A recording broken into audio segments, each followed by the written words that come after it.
back with the boiler yet, sweetie? No, not yet. Oh, something smells good. Besides you, that is. Hey, you want to know something? What's that? You might have looked very gorgeous modeling that sexy lingerie, but I think you look even more gorgeous in that old apron in the old kitchen.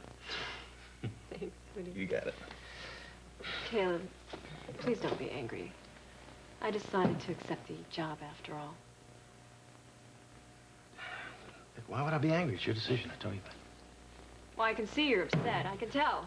Just because I've had enough experience with Tony Reyes to know that you can't trust a thing he says. Now, you listen to me. If he goes back on any terms of that agreement, I want you to tell me right away. You hear me? Yes. We'll talk about this later. Hi. Hey, girls. Hey, Julie. Hey, Hi. hey. Oh, no, don't tell me the boiler's out again. Okay, I won't tell you. Oh. I take it this happens a lot? Yeah, a few times a year, just to be thankful it isn't in the middle of winter. Oh, man, look at the time. All right, I'm gonna go change so I can be ready to leave right after dinner for work. There is cheese and crackers. Please help yourself. There's lemonade in the fridge, and we're having surprise fried chicken and mashed potato salad and biscuits for dinner. I'm impressed. I just had no idea she was so domesticated. Oh. Yeah, I had my doubts also. I mean, they seem like they love each other for who they are. They're not trying to change each other. I guess that's why you and Kirk get along so well. You just accept each other. I could really never do that with him. I just tried to change him into something that he could never be. Well, you know, I don't think you're giving yourself any credit. I think that you made a lot of positive changes in Kirk.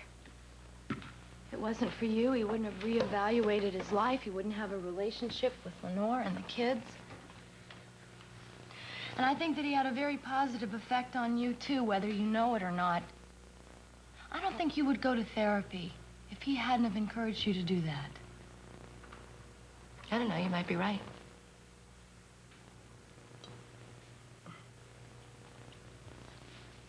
You know, Kirk told me a little bit about the session you had with Dr. Michaels. I hope you don't mind. No, I don't mind.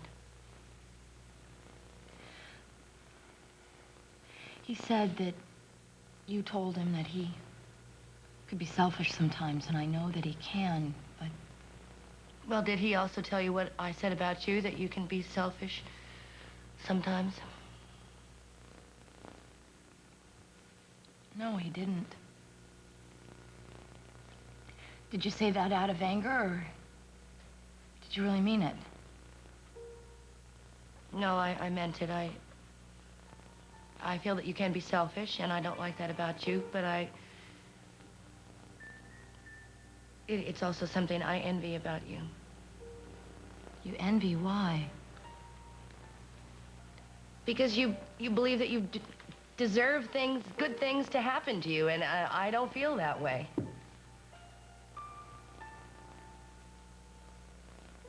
Isn't the therapy helping you?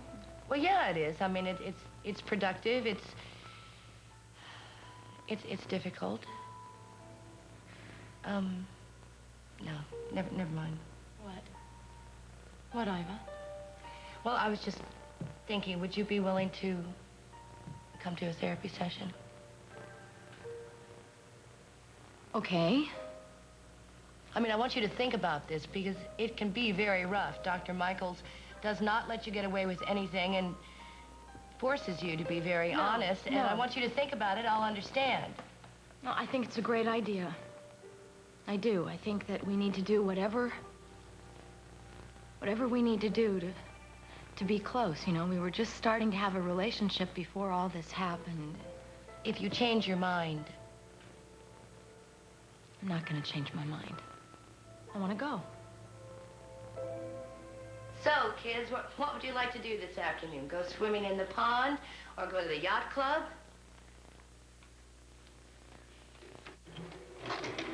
Iva. I wish Iva had come with Daddy.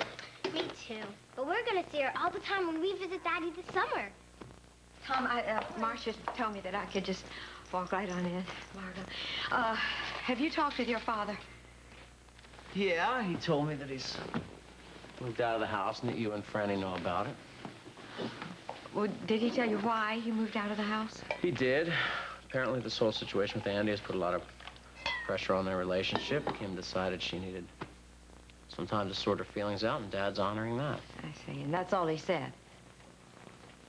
He was a bit uncomfortable, Mom. I didn't feel like pressing him.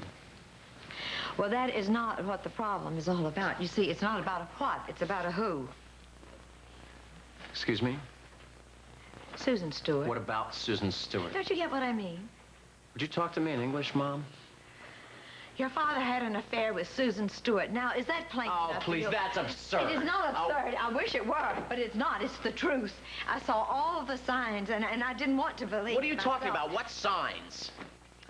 Margo, you saw the signs, didn't you? Well, yeah, okay, I admit I thought it was a little odd when Bob asked me to track down Thank you. Susan at the Foxwood Lodge, but... Well, yes, and he spent the night there. Guys, wait. Susan Stewart has a back problem, and Dad was there giving her medical attention. Now, that isn't the kind of attention she wanted, Tom. Look, Lisa, I know what this looks like, but I think you're leaping to conclusions here. No, I'm not, because I talked to Kim. I asked her point blank, and the expression on her face gave me the obvious answer. Tom, I don't want to believe it either.